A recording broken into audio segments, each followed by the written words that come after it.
there is an elite core in this country that has dominated American society. Well, their objective is to try to bring about a gradual transition in our society, a dissolving of sovereignty, and a moving steadily to the left on the political spectrum. Well, who are they?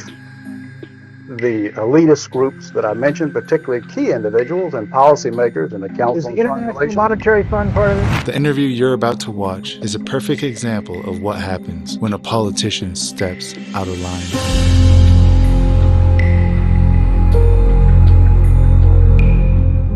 Larry McDonald was a U.S. politician who served as a Democratic member of the U.S. House of Representatives from 1975 to 1983. He represented Georgia's 7th Congressional District.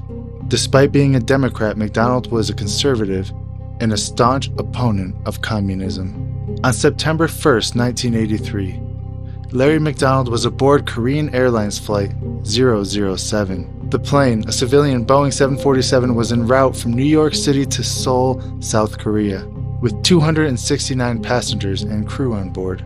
All passengers and crew, including Larry McDonald himself, perished in the crash.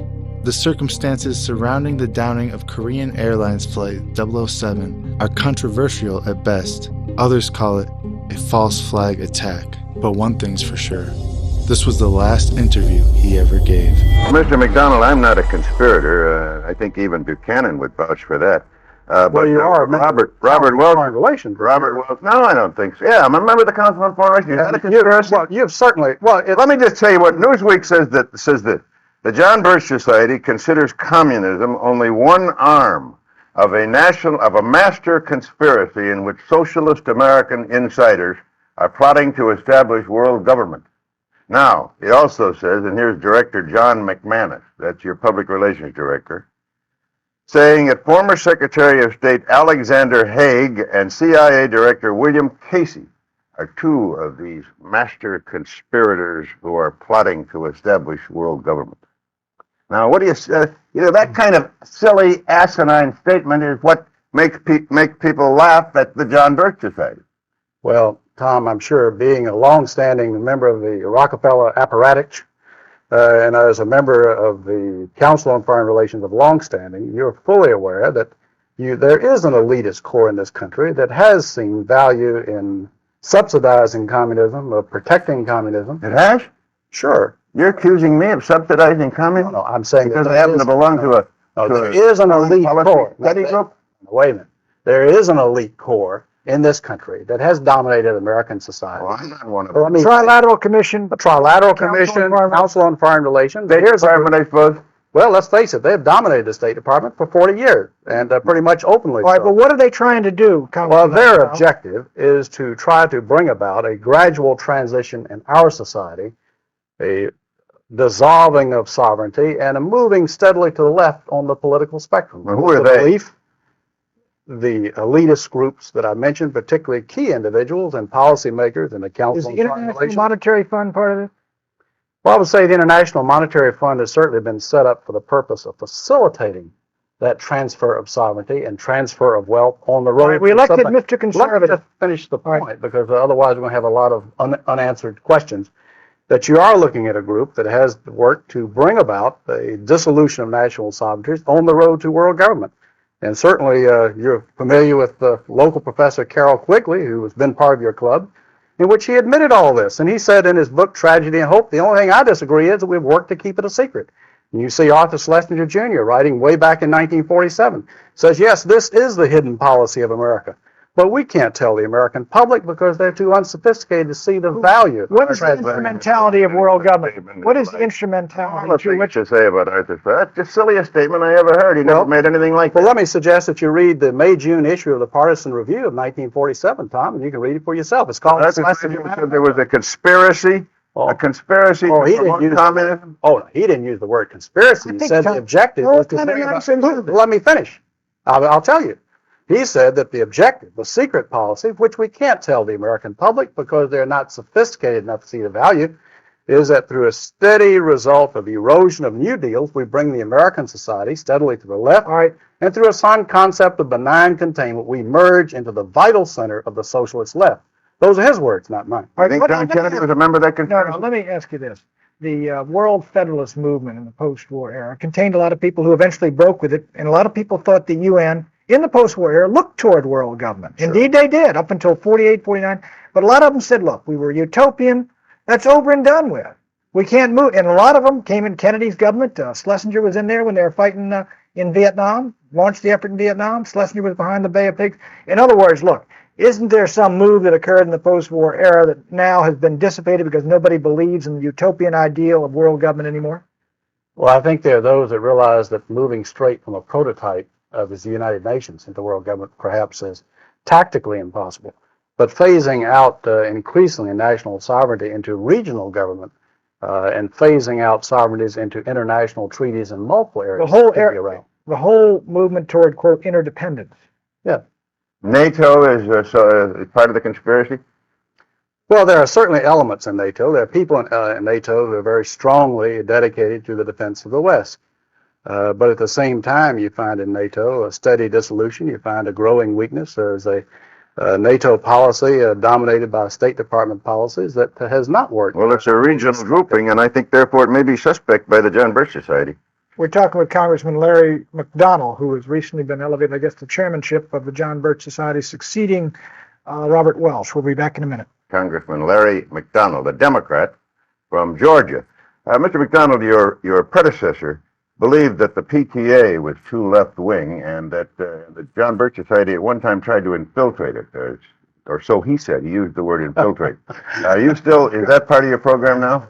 Well, I think when the PTA comes out in its program for the test ban treaty, and when the PTA comes out for gun control, it comes out for obviously national legislative programs that have been linked with liberaldom, having nothing to do with education of our children. I think many people are wondering what in the world is the PTA doing, and that includes members of the John Birch Society. Well, I wonder about you. I wonder about you. I looked you up. You're the biggest joiner that I've ever seen in the world. You belong, as I counted them, to 67 organizations, among which are the National Rifle Association, the American Pistol and Revolver Association, the Committee for the Right to Keep and Bear Arms, the Second Amendment Foundation, and the Citizens Committee for the Right to Keep and Bear Arms. Well, Tom, I think there's a real drive in this country to try to destroy the realization of our citizens that they have a fundamental constitutional right to keep and bear arms as the Constitution allows. And unfortunately, there are those in our society, including elements of the PTA nationally, not always locally by any stretch, but nationally, who would believe that the federal government should restrict the right of citizens to keep and bear arms. Let me ask you about this conspiracy again. Well, you can take the issue of one of the major problems of this country is inflation, Right. and the problems of the destruction of the dollar. And the fact of the matter is, in spite of promises to the contrary, Reagan has not moved to correct the deficiencies. We're now back to Keynesian economics, despite comments to the contrary. Do you think that's a result of the conspiracy you mentioned? Is there somebody working on them to get the inflation so that this country will be weaker? Well, as a man who campaigned against elitism, as a man who in his campaign rhetoric said that he would not be having the Council on Foreign Relations trilateral types dominating his cabinet, he's got about 250 members of such in his administration. Well, let me ask you about Bill Casey. Now, I've known Bill. 250 members. I've known of the trilateral commission. I've known Bill Casey in the since- administration. I've known Bill Casey, the director of CIA, since World War II. As a matter of fact, in World War II, he was my boss. Now, you're a public relations director of the John Birch Society, says that Bill Casey is a part of this conspiracy. Well, let's face it, trying to Bill bring about Casey, world government. before he became CIA, one of his big jobs was aiding in the transfer of technology and goods and so forth to the Soviet Union, helping the Kama River Project, the Export-Import Bank, helping to finance Is these the things. Export-Import Bank part of the conspiracy? I think the I'm trying to whole get drive, behind that the fact that the American people have been tapped steadily, especially since World War II, to finance their enemies and to have the massive technology transfer to those who I agree with you. know that from the Braden Doctrine and the agency, which you're very familiar with, and the feeling that we must somehow subsidize the, quote, non-communist left. That's among our so-called allies. Braden was And in country after country, that turned out to be the communists, the crypto-communists masquerading. Yeah, as that's non-communists. Mr. Mitterrand, who has taken the strongest position against the Russians of any Western European. Well, he was about to lose everything at the polls, and he had to show some sign. It's very difficult to say exactly how far that will be. Congressman McDonnell, he's been using the term conspiracy. No, I didn't use it. For heaven's sake, Pat. The John Birch Society used it. I go through the tapes. Well, it is. Don't blame it on me. He used it. You've used it 45 times. That's right. They say this is a conspiracy. I want to know what the conspiracy is. I'm trying to find out who's in it and what agencies of government in it, because I want to fight it along with you. You look like Great, Tom. Let me tell you, Tom. As a matter of Pat, a member of the conspiracy. He's a member of the press. Let me ask you, Mr. Braden's used for the 47th time the term conspiracy. Now, let me ask you seriously. When you use people like Casey, who is on the Council on Foreign Relations, David Rockefeller's Trilateral Commission, what do you mean, or do you mean, is that your term, the term conspiracy? Well, there are many different levels of the problem. But yes, the term has been used, the term of conspiracy. When you have a group of people... They're actively collaborating, and at the other end of that point of collaboration are communists, and on this end of the point of collaboration is Bill Casey and trilateralists and CFR. You have people who are part of the elitist structure of this country that have dominated this country openly for 40 years. I know, but they're not. Is that a conspiracy? Now, wait a minute. If people quietly working together for evil objectives, two or more, that by definition is a conspiracy. You have, by their own admission, you look at The Tragedy and Hope by Professor Carroll Quigley, who's a member of this elitist group. He says, sure, we've been working this. Sure, we've been collaborating with communism. Yes, we're working for a global accommodation. Yes, we're working for world government. The only thing I object to is that we have kept it a secret. And I think we've gone so far along, we should come out and say, I'll bet you $1.50 that Bill Casey doesn't know who Professor Quigley is. I don't. He's at Georgetown a number of years ago. He died a couple of years ago, and he wrote The Tragedy and Hope. He's a very noted member of your club, Tom. Tom, you've got to broaden your reading. That's right. I ought to do is read more about conspiracies, and that's why I'm interested in. Well, I'll tell you what you ought to do is go back and look at your founder, Edward Mandell House, because he wrote the book Philip Drew Administrator in India. Colonel House said that what he envisioned for the world was a world government along socialist lines as envisioned by Karl Marx. Now, that's your leader. Now, Tom, so you got to go back to the beginning. Well, his leader was Woodrow Wilson. Do you think he was a communist? No, I think Woodrow Wilson was his follower. I think Edward Mandell House dominated Wilson, not the other way around. Mm-hmm. And so Edward Mandell House, that was we ought to make that clear. He was President Wilson's alter ego. That's correct. Yeah. So he is the real villain from which all these conspiracies. No. He is a major figure. But there has been, unfortunately, in the West, an element. There are good members in the Council on Foreign Relations, dedicated, patriotic people. You've had Sproul Braden, who was a member of the Council of the Birch Society, Bill Buckley's and Council on Foreign Relations. You've got some dedicated people, but the driving forces have very clearly been willing to collaborate, subsidize, work for technology transfer for what they feel is some type of an accommodation and merger. And I submit this would be a disaster for the American Republic. Are there any in Congress? Sure. I disagree with Congressman McDonnell as the idea of conspiracy with you and your friends. I think it's more of a herding instinct. The direction you've been moving in, inertia, carries you further and further. But I do think this. That slogan, get the U.S. out of the UN and the UN out of the U.S., looks better and better every day, doesn't it? Maybe they were ahead of their time on that one. No, Pat, I think we got to have communications with the world, and the UN makes me mad too, but I don't think it's a part of the great conspiracy which extends from Bill Casey and Al Haig all the way to communism.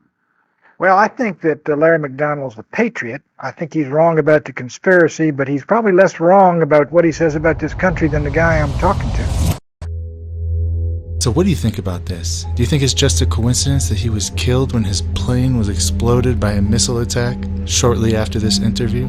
Or is it something else? I want to know what your opinions are. What happened to him? Put it in the comments section below so everybody can know what really happened to him. I want to thank you all for watching this video, and until next time, God bless you all.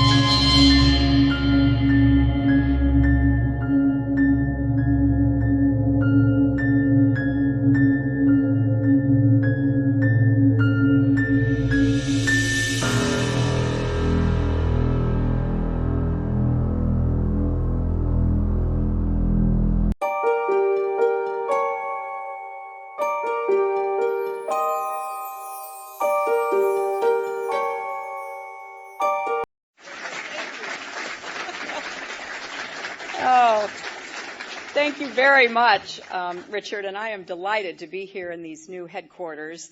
I have been often to, I guess, the mothership in New York City, but it's good to have an outpost of the council right here down the street from the State Department.